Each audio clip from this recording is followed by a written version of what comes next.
This episode is brought to you by Accenture. When your advertising operations fall out of sync, everything else follows. Spotify and Accenture are working together to reinvent the rhythm of ad sales, using automation, analytics, and smarter workflows to simplify campaign delivery and access better data across the business. The result? Less time spent on operations, more time connecting brands with the moments and fandoms that matter most.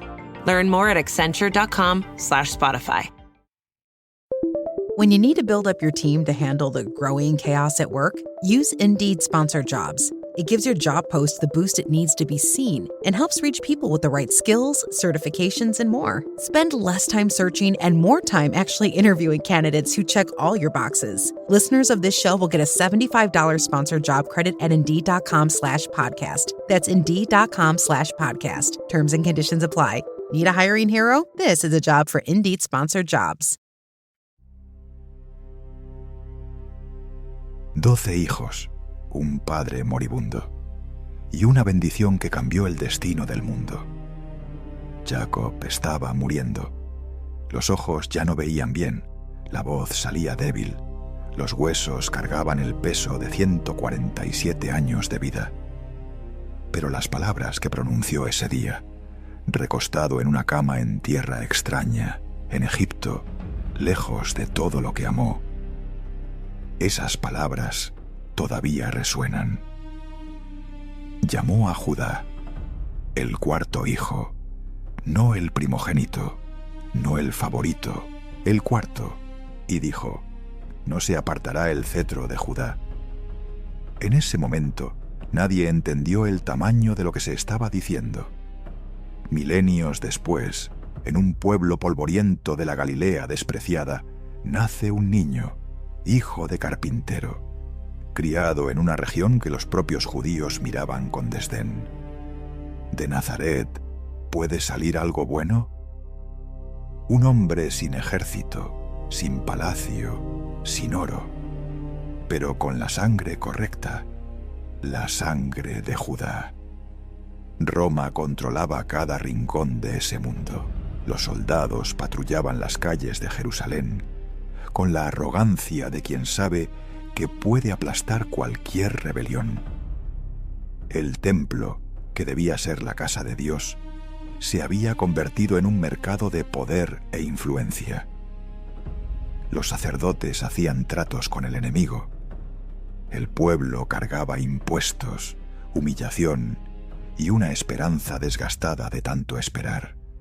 Y en medio de ese mundo roto, la promesa hecha a un anciano moribundo en Egipto finalmente llegó.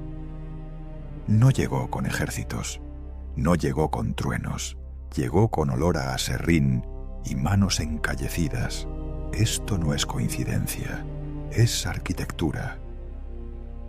El cuarto estaba en silencio, no el silencio de la paz, el silencio de los finales. Jacob yacía sobre la cama, la respiración lenta, los dedos fríos sobre la manta de lino. Afuera, Egipto seguía su ritmo. El Nilo, los mercados, el olor a barro húmedo mezclado con especias del delta. Pero dentro de esa habitación, el tiempo se había detenido. 12 hombres esperaban, algunos de pie, algunos con los brazos cruzados, todos conscientes de que lo que estaba por suceder no se repetiría. Jacob los llamó uno por uno. Rubén, el primogénito, recibió palabras amargas. Simeón y Leví, reproche. Cada bendición era también un espejo, reflejaba la vida entera del hombre que la recibía. Entonces llegó el turno de Judá. Algo cambió en la voz del anciano. Se endureció. Se llenó de un peso diferente. Las palabras no sonaron como las de un padre despidiéndose. Sonaron como las de alguien que estaba leyendo algo que había sido escrito mucho antes de que él naciera. Judá, te alabarán tus hermanos. Tu mano estará en la cerviz de tus enemigos.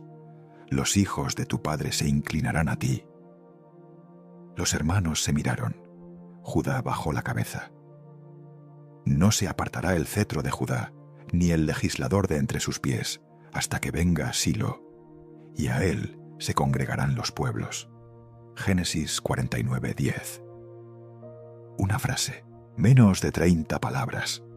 Y sin embargo, la promesa más larga de la historia humana acababa de ser pronunciada en voz alta por un hombre moribundo en tierra extranjera. Silo. Los rabinos debatieron ese nombre durante siglos. Algunos lo interpretaron como aquel a quien pertenece, otros como el que trae paz. Pero todos coincidían en algo. Era una figura futura, alguien que aún no había llegado, alguien que vendría de Judá. El cetro era el símbolo del poder real, la vara del gobernante. Jacob estaba diciendo que el poder legítimo, el poder verdadero, el que no se compra ni se hereda por sangre sola, permanecería en Judá hasta que llegara ese alguien. Esa noche en Egipto, sin pergaminos ni escribas, sin testigos oficiales ni sellos reales, se firmó un contrato entre el cielo y la tierra. Y Judá ni siquiera sabía todavía lo que acababa de recibir. Fuera de la habitación, el río seguía corriendo. Las estrellas sobre el delta brillaban igual que siempre. Pero algo había cambiado para siempre, en el orden invisible de las cosas. La línea estaba trazada, la tribu elegida, el reloj puesto en marcha. Antes de entender por qué Dios eligió la tribu de Judá, hay que mirar al hombre que le dio el nombre. Y lo que se ve no es bonito. This episode is brought to you by Accenture. When your advertising operations fall out of sync, everything else follows. Spotify and Accenture are working together to reinvent the rhythm of ad sales, using automation, analytics, and smarter workflows to simplify campaign delivery and access better data across the business. The result? Less time spent on operations, more time connecting brands with the moments and fandoms that matter most. Learn more at accenture.com/Spotify.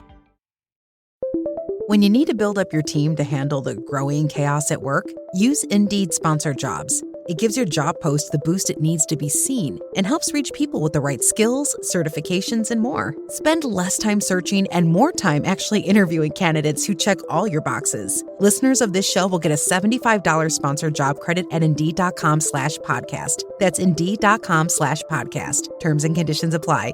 Need a hiring hero? This is a job for Indeed Sponsored Jobs. Judá era el cuarto hijo de Jacob y Lea. Creció en una familia fracturada. El padre con 4 mujeres, 12 hijos de distintas madres, celos acumulados durante años, como leña seca esperando una chispa.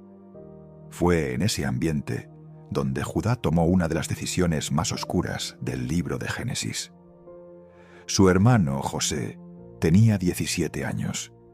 Llevaba una túnica de colores que su padre le había regalado. El tipo de regalo que no se le da sin herir al resto. Los hermanos ya habían decidido matarlo, pero Judá habló. ¿Qué ganamos con matar a nuestro hermano? Vendámoslo a los ismaelitas. Génesis 37, 26, 27. Vendido por 20 piezas de plata. Un hermano convertido en mercancía. Y Judá fue quien propuso el precio. Eso fue lo primero que hizo Judá en las Escrituras. Años después, la historia se pone más complicada. Judá se apartó de sus hermanos, se casó con una mujer cananea, tuvo hijos. Cuando su nuera Tamar quedó viuda 2 veces seguidas, por culpa de los propios hijos de Judá, él prometió darle al tercer hijo como marido. Una promesa que luego no cumplió. Tamar tuvo que disfrazarse y engañarlo para obtener lo que legalmente le correspondía. Judá, descubierto en su falla, dijo algo que pocos hombres de su época habrían dicho. Ella es más justa que yo. Génesis 38, 26. Esa frase pequeña, casi escondida entre los versículos, dice todo sobre la clase de hombre en que Judá se estaba convirtiendo. El momento decisivo llegó años después, en Egipto. José, que para entonces era el segundo hombre más poderoso del imperio, aunque sus hermanos no lo sabían, retuvo a Benjamín como rehén. Jacob, su padre, no podría sobrevivir la pérdida del último hijo de Raquel, y Judá se paró frente al hombre más poderoso de Egipto y dijo: «Quédese tu siervo en lugar del joven por esclavo de mi señor, y que el joven vuelva con sus hermanos». Génesis 44:33. El mismo hombre que vendió a un hermano ahora se ofrecía como esclavo para salvar a otro. Eso es lo que hace este linaje tan extraordinario desde su raíz. Dios no eligió a Judá porque era perfecto. Lo eligió con toda su historia a cuestas: la traición, el engaño, la vergüenza y también el arrepentimiento, el cambio, el sacrificio. El cetro no fue prometido a un hombre sin mancha. Fue prometido a un hombre que conocía el peso de sus propias fallas y aún así eligió pararse en la brecha. Siglos después, de esa misma sangre nacería alguien que también se pararía en la brecha, pero de una manera que Judá jamás pudo imaginar. Si esta historia de redención te habla, deja tu amén en los comentarios. Cada testimonio cuenta. En el año 722 a.C., el imperio asirio borró del mapa a 10 tribus de Israel. No es una metáfora, es arqueología. Sargón II de Asiria deportó a más de 27.000 israelitas del reino del norte. Los dispersó por Media, por Hala, por las orillas del río Gozán. Las ciudades quedaron vacías. Los nombres de esas tribus: Rubén, Gad, Aser, Neftalí, Dan, Isaacar, Zabulón, Efraín, Manasés. This episode is brought to you by Accenture.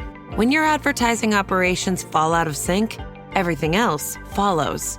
Spotify and Accenture are working together to reinvent the rhythm of ad sales, using automation, analytics, and smarter workflows to simplify campaign delivery and access better data across the business. The result?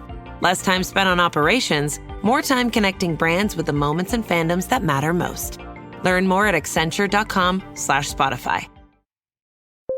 When you need to build up your team to handle the growing chaos at work, use Indeed Sponsored Jobs. It gives your job post the boost it needs to be seen and helps reach people with the right skills, certifications, and more. Spend less time searching and more time actually interviewing candidates who check all your boxes. Listeners of this show will get a $75 sponsored job credit at Indeed.com/podcast. That's Indeed.com/podcast. Terms and conditions apply. Need a hiring hero? This is a job for Indeed Sponsored Jobs.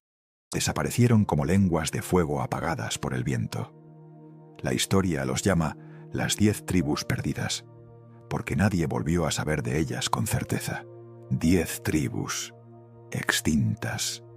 Quedaron 2, Judá y Benjamín, el reino del sur, con Jerusalén como capital. Y entonces llegaron los babilonios. Nabucodonosor II tomó Jerusalén en el 586 a.C.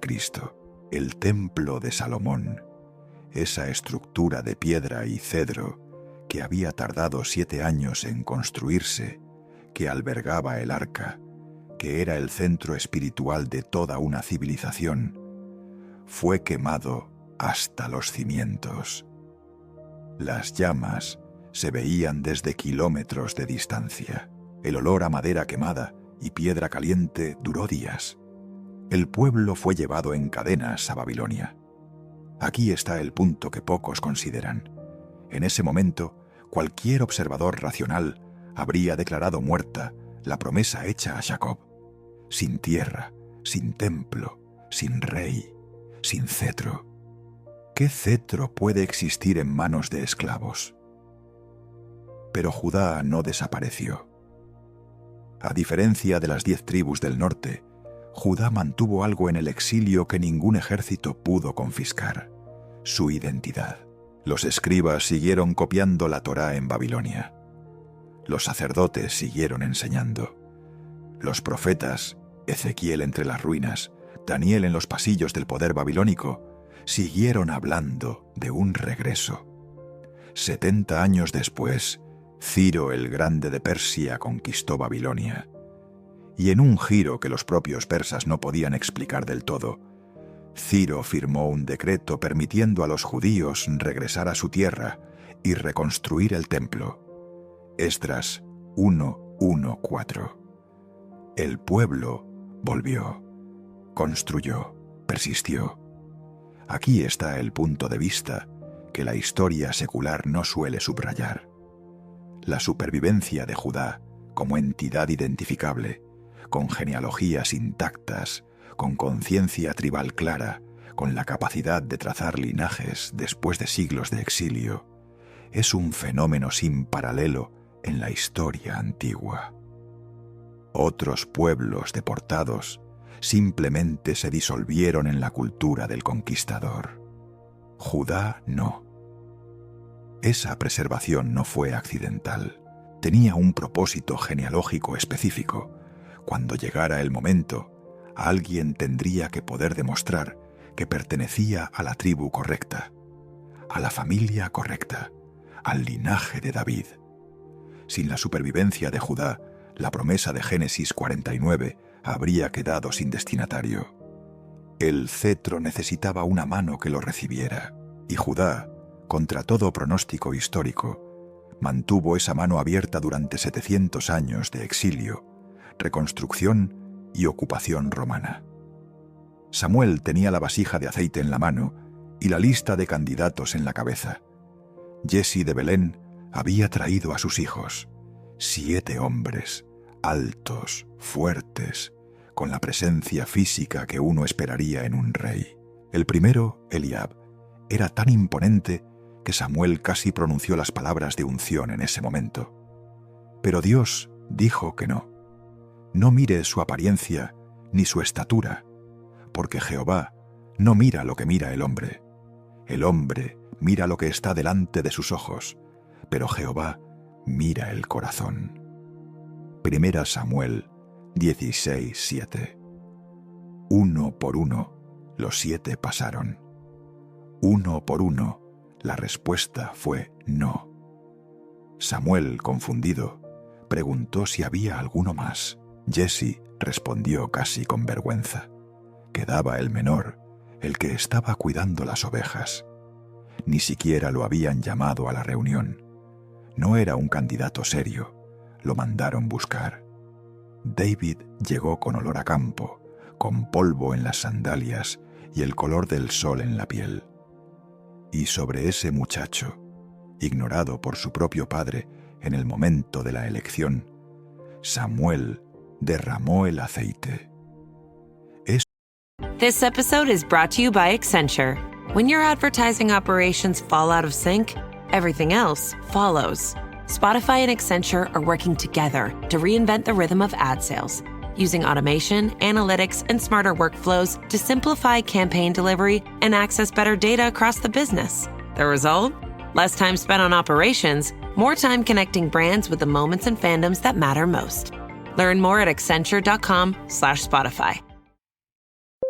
When you need to build up your team to handle the growing chaos at work, use Indeed Sponsored Jobs. It gives your job post the boost it needs to be seen and helps reach people with the right skills, certifications, and more. Spend less time searching and more time actually interviewing candidates who check all your boxes. Listeners of this show will get a $75 sponsored job credit at Indeed.com/podcast. That's Indeed.com/podcast. Terms and conditions apply. Need a hiring hero? This is a job for Indeed Sponsored Jobs.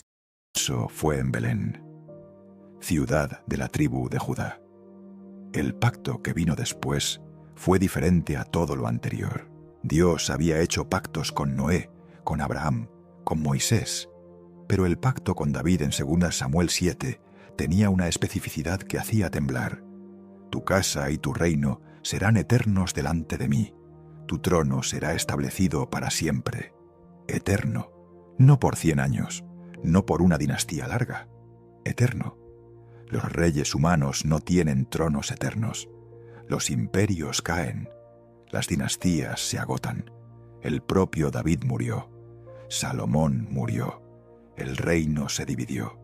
Fue conquistado, exiliado, aplastado. La línea davídica de reyes visibles terminó con Sedequías, cuya historia terminó con sus ojos arrancados y sus hijos muertos frente a él antes de ser llevado encadenado a Babilonia. El trono visible desapareció. Pero la promesa no. Los profetas la mantuvieron viva con una obstinación que desafiaba la lógica política. Isaías habló de un retoño que saldría del tronco de Isaí, el padre de David, cuando el árbol pareciera muerto. Jeremías, en medio de la destrucción de Jerusalén, escribió sobre un rey justo que vendría del linaje de David. Ezequiel usó la imagen de una rama tierna plantada en la cima del monte de Israel. Todos apuntaban al mismo lugar, a Judá, a Belén, a la casa de David. Siglos después, un ángel se apareció a una joven en Nazaret y le dijo que su hijo sería grande, que el Señor Dios le daría el trono de David su padre y que su reino no tendría fin. Lucas 1:32-33. El hilo que comenzó en la tienda de un anciano moribundo en Egipto pasó por la unción de un pastor de ovejas en Belén y llegó hasta ese anuncio en Galilea. Ese hilo nunca se rompió. Estuvo a punto de parecer roto muchas veces, pero solo parecía. ¿Sientes el peso de esta línea que atraviesa los siglos? Escribe el nombre de tu ciudad en los comentarios. Queremos saber desde dónde nos acompañas hoy. Miqueas vivía en un pueblo pequeño, al suroeste de Jerusalén. No era sacerdote, no tenía influencia política. Era un hombre del campo, de los que conocen el precio del trigo y el olor de la tierra seca en verano. Y sin embargo, en algún momento del siglo VIII a.C., escribió una frase que detiene a cualquiera que la lee con atención. Pero tú, Belén Efrata, pequeña para estar entre las familias de Judá, de ti saldrá el que será Señor en Israel, y sus salidas son desde el principio, desde los días de la eternidad. Miqueas 5:2. Belén, no Jerusalén, no el centro del poder religioso, no la ciudad del templo, un pueblo tan pequeño que Miqueas mismo sintió la necesidad de aclarar que era insignificante. Y ese pueblo estaba en Judá. 700 años antes del nacimiento de Jesús, la dirección ya estaba escrita, la tribu especificada, el lugar marcado. Pero Miqueas no estaba solo. Isaías, que profetizó en la misma época, escribió sobre una señal que Dios mismo daría, una virgen que concebiría y daría a luz un hijo. Isaías 7:14. Luego, en el capítulo 11, la imagen cambia. Ya no es una señal, sino un árbol. El tronco de Isaí, el padre de David, cortado hasta parecer muerto. Y de ese tronco saldría un retoño, una vara, alguien nuevo que cargaría el Espíritu de Dios de una manera que nadie había cargado antes. Isaías 11:1-2, escrito aproximadamente en el 700 a.C. Zacarías, que profetizó después del exilio babilónico, ya en el siglo V a.C., añadió un detalle que parece casi inverosímil en su especificidad. Alégrate mucho, hija de Sión, da voces de júbilo, hija de Jerusalén. This episode is brought to you by Accenture. When your advertising operations fall out of sync, everything else follows. Spotify and Accenture are working together to reinvent the rhythm of ad sales, using automation, analytics, and smarter workflows to simplify campaign delivery and access better data across the business. The result? Less time spent on operations, more time connecting brands with the moments and fandoms that matter most. Learn more at Accenture.com/Spotify. When you need to build up your team to handle the growing chaos at work, use Indeed Sponsored Jobs. It gives your job post the boost it needs to be seen and helps reach people with the right skills, certifications, and more. Spend less time searching and more time actually interviewing candidates who check all your boxes. Listeners of this show will get a $75 sponsored job credit at Indeed.com/podcast. That's Indeed.com/podcast. Terms and conditions apply. Need a hiring hero? This is a job for Indeed-sponsored jobs. Jerusalén, he aquí tu rey vendrá a ti, justo y salvador, humilde y cabalgando sobre un asno. Zacarías 9:9. Un rey, humilde, sobre un asno. No en un carro de guerra, no rodeado de legiones, en un asno. Aquí vale detenerse un momento y mirar esto desde afuera, con ojos históricos. Estos tres profetas, Miqueas, Isaías, Zacarías, escribieron en siglos distintos, en contextos políticos completamente diferentes, sin coordinación entre ellos. Miqueas escribió mientras Asiria amenazaba el norte. Isaías escribió en la corte de reyes de Judá. Zacarías escribió para un pueblo que acababa de regresar del exilio y estaba reconstruyendo entre escombros. Y los tres apuntaron al mismo perfil: Judá, Belén, linaje de David, entrada humilde. La probabilidad de que un solo hombre cumpla por coincidencia cada uno de esos detalles, nacido en el lugar específico, de la tribu específica, de la familia específica, con la entrada específica que describió Zacarías, es matemáticamente irrelevante como accidente. Jesús nació en Belén, de la tribu de Judá, del linaje de David, y entró a Jerusalén sobre un asno mientras la multitud extendía ramas en el camino. Mateo 21, 1-9. Juan 12, 12, 15. No fue una coincidencia que sus discípulos reconocieran ese momento. Conocían a Zacarías, sabían exactamente lo que estaban viendo. Cada profecía era una pieza. 7 siglos de piezas dispersas en pergaminos distintos, en ciudades distintas, en bocas distintas. Y todas encajaron en un mismo hombre, en un mismo siglo, en una misma semana. Eso no se fabrica, eso se cumple. La pregunta tiene filo. Si Dios iba a enviar al Mesías a través de una tribu específica, ¿por qué Judá? Israel tenía 12 opciones. Algunas parecían en la superficie más lógicas. Leví era la tribu sacerdotal. Los levitas administraban el templo, ofrecían los sacrificios, mediaban entre el pueblo y Dios. Si el Mesías iba a ser el sumo sacerdote definitivo, y la carta a los hebreos dice exactamente eso, ¿no tenía más sentido que viniera de la tribu del sacerdocio? La respuesta está en Hebreos 7. El sacerdocio de Jesús no es el sacerdocio de Aarón, es el sacerdocio de Melquisedec, un orden anterior, más antiguo, que no depende de genealogía levítica. Precisamente porque Jesús no era levita, su sacerdocio trasciende el sistema del templo. Si hubiera venido de Leví, habría sido un sacerdote más dentro del sistema. Veniendo de Judá, su sacerdocio rompió el molde completamente. Luego estaba José. José era el favorito de Jacob, el de la túnica de colores, el que salvó a Egipto y a su propia familia. El modelo de virtud, paciencia y perdón en todo el libro de Génesis. Si hubiera una tribu que mereciera el honor por mérito moral, era la de José, dividida en Efraín y Manasés, las tribus del centro del país. Pero José era un tipo de Cristo, no Cristo mismo. Su historia prefiguraba la redención, vendido por sus hermanos, dado por muerto, exaltado a la derecha del poder para salvar a los mismos que lo traicionaron. Esa historia ya estaba contada. Repetirla en el Mesías habría sido redundante. Rubén era el primogénito. Por derecho cultural y legal, la bendición mayor le pertenecía.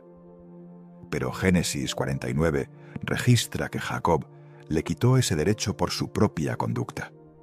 El primogénito que debería haber reinado perdió el cetro antes de recibirlo. Y ahí aparece algo profundo en la lógica de la elección. Judá no era el primogénito, no era el más virtuoso, no era el sacerdote. Era el cuarto hijo de una madre que se sentía ignorada, Lea, la que tenía los ojos apagados, la que no fue la elegida de Jacob, sino la impuesta por engaño. El nombre Judá, en hebreo Yehudá, significa alabanza. Lea lo llamó así porque dijo: «Esta vez alabaré a Jehová». Génesis 29:35. Un nombre nacido de una mujer que aprendió a agradecer en medio del dolor de no ser amada como esperaba. De esa raíz, dolor convertido en alabanza, debilidad convertida en persistencia, vino la tribu que cargó la promesa. No fue la tribu más brillante, fue la tribu más resistente. Y la resistencia en la economía de Dios vale más que el brillo. Juan estaba en la isla de Patmos cuando lo vio. No era una visión cómoda, era luz, trueno, voces y símbolos que aplastaban el lenguaje humano hasta sus límites. Y en medio de esa visión, Juan vio un trono rodeado de seres que no podían dejar de adorar. 24 ancianos postrados, y en la mano derecha del que estaba sentado en el trono, un rollo sellado con 7 sellos. Nadie podía abrirlo.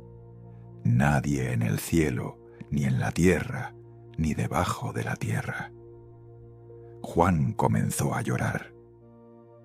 Entonces uno de los ancianos habló: «No llores. He aquí que el león de la tribu de Judá, la raíz de David, ha vencido para abrir el libro y desatar sus 7 sellos». Apocalipsis 5:5. El león de la tribu de Judá. La promesa de Génesis 49 resonando en el último libro de la Biblia. El arco completo, de Jacob moribundo en Egipto hasta el trono eterno del Apocalipsis, cerrado con esa frase. Pero entonces Juan levantó los ojos para ver al león, y vio un cordero, como inmolado, de pie en medio del trono. Esa imagen es quizás la más poderosa de toda la Escritura. El león y el cordero no son 2 figuras distintas, son la misma. El que tiene toda la autoridad del león de Judá es el mismo que fue sacrificado como cordero. La fuerza y la entrega, el poder y la vulnerabilidad, el rey y la víctima. Eso es lo que la tribu de Judá produjo al final de su historia. No un guerrero que aplastó a Roma con ejércitos, no un rey que reconstruyó el templo con piedras. Llegó a Jerusalén sobre un asno, como dijo Zacarías. Entró al templo y volcó las mesas de los cambistas. Comió con pecadores, tocó leprosos, y al final cargó una cruz por las mismas calles que sus antepasados davídicos habían gobernado. El cetro que Jacob prometió, que no se apartaría de Judá, no fue una corona de oro. Fue una corona de espinas, puesta con burla. Y aún así, en ese momento de aparente derrota total, el cetro se cumplió de la única manera que podía cumplirse de verdad. Porque un rey que solo reina sobre los que están bien, no es el rey que el mundo necesita. El mundo necesita un rey que haya estado donde el hombre está, en el dolor, en el abandono, en la muerte, y que haya salido al otro lado. La tribu de Judá produjo exactamente eso. De Lea, la mujer no amada que aprendió a alabar. De Judá, el hombre que vendió a su hermano y luego se ofreció como esclavo para salvar a otro. De David, el pastor ignorado por su propio padre, que fue ungido rey en secreto. De Belén, el pueblo tan pequeño que Miqueas sintió la necesidad de disculparse por mencionarlo. De toda esa cadena de personas rotas, restauradas, persistentes y fieles, llegó el león que eligió ser cordero. Y el cordero está de pie. Eso es lo que dice Apocalipsis 5:6. No está caído, no está derrotado, está de pie en medio del trono, con las marcas de la crucifixión todavía visibles y con toda la autoridad del universo en sus manos. el cetro nunca se apartó de Judá. Solo cambió de forma. 12 hijos, un anciano moribundo, menos de 30 palabras pronunciadas en voz baja en una habitación de Egipto. Y el mundo nunca volvió a ser el mismo. No porque la promesa fuera poderosa en sí misma. Las palabras solas no cambian la historia. Lo que cambió la historia fue lo que vino después de esas palabras. Siglos de fidelidad silenciosa, de una tribu que sobrevivió imperios, de profetas que siguieron hablando aunque nadie los escuchara, de un linaje que llegó hasta una joven en Nazaret que dijo sí sin entender completamente el tamaño de lo que estaba aceptando. La promesa no buscó al más brillante, no buscó al más limpio, buscó a los que estaban dispuestos a cargar el peso de seguir creyendo cuando todo indicaba que ya no había nada que esperar. Judá sobrevivió a Asiria, sobrevivió a Babilonia, sobrevivió a Persia y a Grecia y a Roma, y al final, de esa tribu que no debería haber existido más, salió el único nombre que, según los apóstoles, fue dado a los hombres para ser salvos. Fue el punto en que todas las historias convergen. El león está de pie, el cetro sigue en sus manos, y la pregunta que queda no es histórica ni teológica, es personal.